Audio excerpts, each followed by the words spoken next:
और अब एक बड़ी विचित्र बात हुई। हामिद के इस चिमटे से भी विचित्र। बच्चे हामिद ने बूढ़े हामिद का पार्ट खेला था। बुढ़िया अमीना बालिका अमीना बन गई।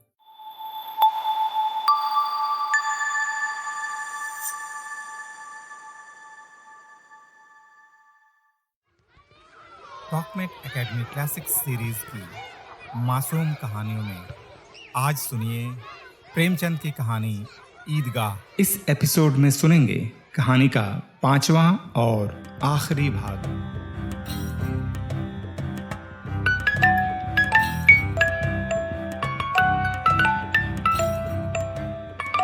ग्यारह बजे गांव में हलचल मच गई। मेले वाले आ गए। मोहसिन की छोटी बहन ने दौड़कर भिश्ती उसके हाथ से छीन लिया और मारे खुशी के जो उछली तो मियां भिश्ती नीचे आ रहे और सुरलोक सिधारे। इस पर भाई बहन में मारपीट हुई। दोनों खूब रोए। उसकी अम्मा यह शोर सुनकर बिगड़ी और दोनों को ऊपर से दो दो चांटे और लगाए। मियां नूरे के वकील का अंत उनके प्रतिष्ठानुकूल इससे ज्यादा गौरवमय हुआ। वकील जमीन पर या ताक पर तो नहीं बैठ सकता। उसकी मर्यादा का विचार तो करना ही होगा।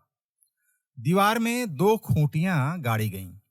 उन पर लकड़ी का एक पटरा रखा गया। पटरे पर कागज का कालीन बिछाया गया। वकील साहब राजा भोज की भांति सिंहासन पर बिराजे। नूरे ने उन्हें पंखा झलना शुरू किया। अदालतों में खस की टट्टियां और बिजली के पंखे रहते हैं। क्या यहां मामूली पंखा भी ना हो? कानून की गर्मी दिमाग पर चढ़ जाएगी कि नहीं? बांस का पंखा आया और नूरे हवा करने लगे। मालूम नहीं पंखे की हवा से या पंखे की चोट से वकील साहब स्वर्ग लोक से मृत्यु लोक में आ रहे और उनका माटी का चोला माटी में मिल गया। फिर बड़े जोर शोर से मातम हुआ और वकील साहब की अस्थि घूर पर डाल दी गई।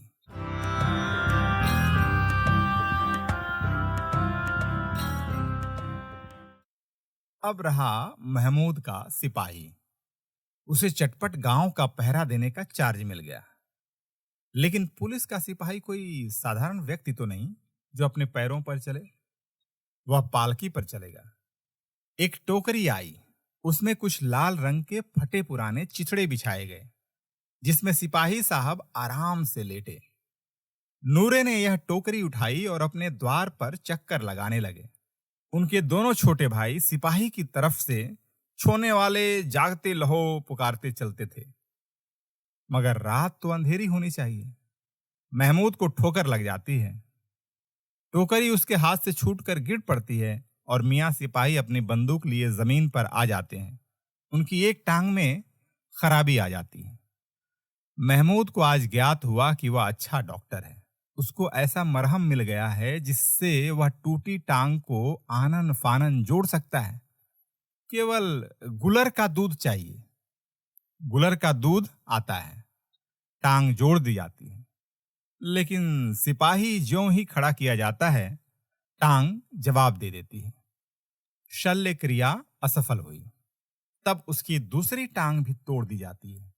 अब कम से कम एक जगह आराम से बैठ तो सकता है। एक टांग से तो न चल सकता था न बैठ सकता था। अब वह सिपाही सन्यासी हो गया है। अपनी जगह पर बैठा बैठा पहरा देता है। कभी कभी देवता भी बन जाता है। उसके सिर का झालर साफा खुरच दिया गया है। अब उसका जितना रूपांतर चाहो कर सकते हो। कभी कभी तो उससे बाट का काम भी लिया जाता है।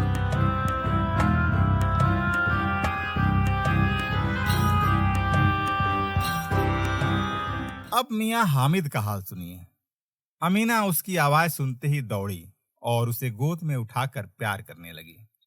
सहसा उसके हाथ में चिमटा देखकर वह चौंकी। यह चिमटा कहाँ था? मैंने मोल लिया है। कै पैसे में? 3 पैसे दिए।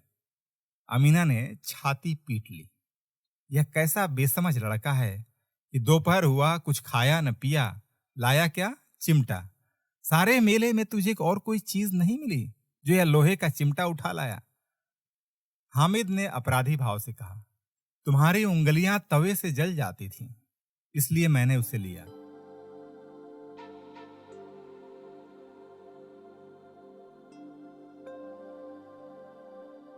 बुढ़िया का क्रोध तुरंत स्नेह में बदल गया, और स्नेह भी वह नहीं जो प्रगल्भ होता है और अपनी सारी कसक शब्दों में बिखेर देता है।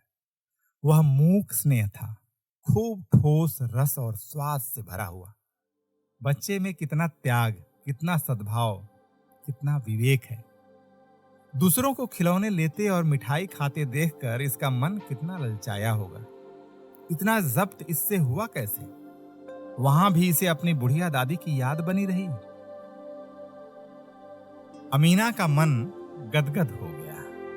और अब एक बड़ी विचित्र बात हुई, हामिद के इस चिमटे से भी विचित्र। बच्चे हामिद ने बूढ़े हामिद का पार्ट खेला। बुढ़िया अमीना बालिका अमीना बन गई।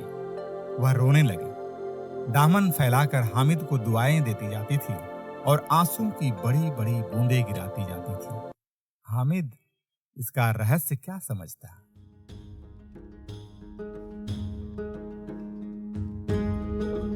मासूम कहानियों के आज के एपिसोड में इतना ही। सुनते रहिए हर हफ्ते शुक्रवार और शनिवार रात 9 बजे। टॉकमेट एकेडमी को सब्सक्राइब कीजिए, कहानियों को शेयर और लाइक कीजिए। खुद सुनिए, दूसरों को सुनाइए।